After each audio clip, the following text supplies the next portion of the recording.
नमस्कार दोस्तों, आप सभी का हमारे YouTube चैनल पर हार्दिक स्वागत है। मैं सूरज कुमार पटेल आज आप लोगों को कोशिका के बारे में पढ़ाऊंगा। कोशिका, जिसको इंग्लिश में सेल कहा जाता है, जो लैटिन भाषा के सेलुला से आया है, जिसका शाब्दिक अर्थ एक छोटा सा मकान होता है। कोशिका, जिसको बॉटनी में साइटो कहा जाता है और इसीलिए इसके अध्ययन को साइटोलॉजी कहा जाता है। साइकोलॉजी नहीं जी, साइको का अर्थ होता है पागल, पागल वो नहीं, साइटोलॉजी। कोशिका के अध्ययन को साइटोलॉजी कहा जाता है। जिस प्रकार मकान बनाने के लिए उसकी सबसे छोटी इकाई ईंट होती है और ईंट से फिर दीवार और दीवार से फिर कमरा और कमरा से फिर मकान का निर्माण होता है, ठीक उसी प्रकार से शरीर या फिर किसी भी लिविंग ऑर्गेनिज्म की सबसे छोटी इकाई कोशिका होती है और कई सारी कोशिका मिलकर ऊतक और ऊतक से फिर अंग और अंग से फिर अंग तंत्र और अंग तंत्र से फिर शरीर का या फिर लिविंग ऑर्गेनिज्म का निर्माण करता है। अब इतना बात समझ में आ गई तो आगे देखते हैं हम लोग। जो कोशिका है उसको सबसे पहले किसने देखा था? तो सबसे पहले किसने देखा था? रॉबर्ट हुक के द्वारा। इन्होंने खुद के द्वारा एक सूक्ष्मदर्शी का निर्माण किया था और उसी से ही उन्होंने पेड़ का मृत छाल को देखा और उन्होंने पाया कि उसमें बहुत सारे मधुमक्खी के छत्ते के समान खाने हैं और इसी डिब्बे या खाने को ही क्या कहा उन्होंने? सेल कहा और उनका नामकरण भी कर दिया। इसका सेल का नामकरण कर दिया। इसके बाद आगे देखते हैं। इन्होंने तो मृत कोशिका की खोज किया था, मतलब देखा, जो भी देखा वो फर्स्ट देखा था कौन सा था? वो मृत कोशिका था। अब बात यहाँ आती है लिविंग सेल की या फिर जीवित कोशिका की। तो जीवित कोशिका को सबसे पहले किसने देखा था? एंटोनी वॉन लीवेनहॉक के द्वारा देखा गया था। कब? 1674 में। 1665 में रॉबर्ट हुक के द्वारा देखा गया और ठीक 9 साल बाद 1674 ईस्वी में एंटोनी वॉन लीवेनहॉक के द्वारा कोशिका का देखा गया, लिविंग सेल को। इन्होंने क्या किया था?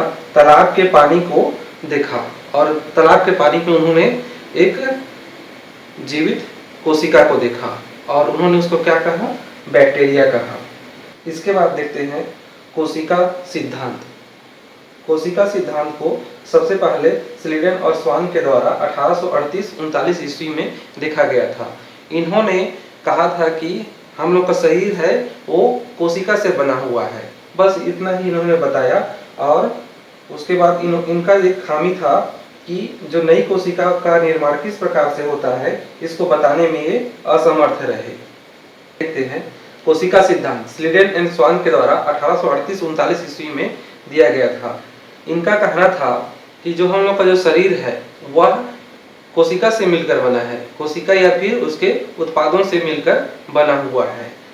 पादपों एवं जंतुओं का निर्माण कोशिका से हुआ है।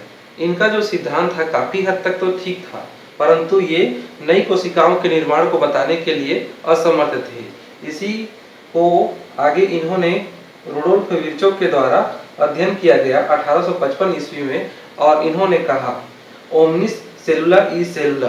कहने का मतलब ये है कि कोशिका का विभाजन होती है और पुरानी कोशिका से ही नई कोशिका का निर्माण होता है और इस में सबसे बड़ी भूमिका केंद्रक की होती है। इसकी केंद्रक की होती है। कोशिका विभाजन में मुख्य भूमिका किसकी होती है? केंद्रक की होती है। इसमें अपवाद ही है कि जो ब्लड सेल होता है और वायरस होता है, इसका निर्माण एक कोशिका से दो कोशिका या फिर कोशिका विभाजन से नहीं होता है, क्योंकि हम जानते हैं कि ब्लड सेल का निर्माण हम लोग का जो बोन मेरो होता है उसी से ही इसका निर्माण होता है। ठीक है, आगे देखते हैं। सबसे बड़ी कोशिका शुतुरमुर्ग का अंडा होता है। आप लोग देखे ही होंगे शुतुरमुर्ग बहुत बड़ा होता है तो उसका अंडा भी काफी बड़ा होता है, लगभग 1 से 1.5 kg का होता है। आगे देखते हैं। सबसे छोटी कोशिका माइकोप्लाज्मा की होती है और सबसे लंबी कोशिका तंत्रिका तंत्र का होता है और मानव शरीर की सबसे बड़ी कोशिका अंडाणु होता है। मादाओं का या फिर महिलाओं की जो ओवरी होता है, ओवरी से अंडाणु का निर्माण होता है या फिर ओवम का निर्माण होता है। यह महिलाओं का सेक्स ऑर्गन होता है। और मानव शरीर की सबसे छोटी कोशिका देखते हैं तो स्पर्म होता है। यह मेल का सेक्स ऑर्गन होता है जो टेस्टिस से निकलता है या फिर बनता है। केवल पुरुष में सबसे बड़ी कोशिका, केवल पुरुष में देखें, महिला को छोड़ दें तो सबसे बड़ी कोशिका कौन सी होती है? नर्व सेल होता है। और केवल महिला की सबसे छोटी कोशिका देखें तो कौन सी होती है? ब्लड सेल होती है। सबसे तेज गति से विभाजित होने वाला लीवर होता है। लीवर में यदि चोट हो जाए या फिर घाव पड़ जाए या फिर कट जाए तो सबसे जल्दी भराने वाला या फिर विभाजित होने वाला कौन सा है? लीवर है। कभी भी कोशिका विभाजित ना करने वाला मस्तिष्क का न्यूरॉन होता है। इसलिए बोला जाता है कि गाड़ी चलाते समय हमेशा हेलमेट का यूज करें, उससे मस्तिष्क ठीक बना रहता है। आज का वीडियो देखने के लिए आप लोगों का धन्यवाद। आगे हम लोग कोशिका के अंग देखेंगे।